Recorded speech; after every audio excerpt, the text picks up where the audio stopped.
activist and co-founder of Act for Sudan. He joins me now live from San Francisco, California. We really appreciate you being with us, Mohammed.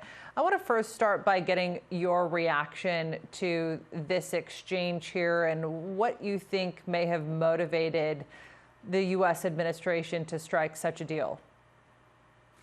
Well, actually, it looks like it has been going for a while, some discussions behind the scenes. But the way it is declared today, I mean, through Twitter from President Donald Trump, kind of like it is not up to the occasion because the people of Sudan were waiting for a long time in order for the name of Sudan to be lifted from the state sponsoring terrorism and to lift that stigmatization of being Sudan dubbed as a country that supports terrorism.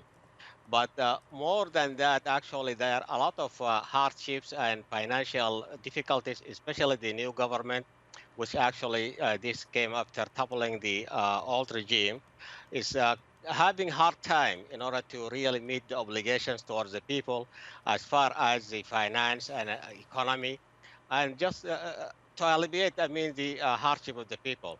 So, although it is welcomed for sure, I mean, this is a very big step to remove the name of Sudan from the states sponsoring terrorism. But one thing actually, people of Sudan were expecting the money to flow from U.S. to Sudan, not the other way. Interesting. So despite that, what impact do you think this will have on the Sudanese people, the fact that they're off that list?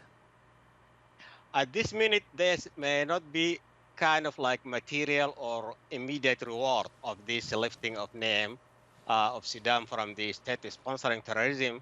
But at least people are happy now because at least that stigmatization is kind of like lifted. So a big burden is like lifted from their bags.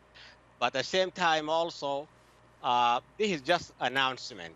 And there are a lot of process that it will accompany in order to see results or actually the fruits of this lifting of the name from SSTs. And how likely is it? The Trump administration seems to be hoping that this will be a move that could normalize relations with Israel.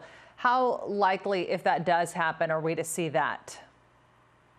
Well, although today actually they didn't kind of like declare it openly, but that kind of like the underlying condition. And it seems like Sudan was pushed in order to normalize relationships with Israel as kind of like sub-condition of lifting the name from the state sponsoring terrorism. So it looks like that one of the main ingredients in order for the name to be lifted. Mohammed Suleiman, we really appreciate your analysis. Thanks for coming on.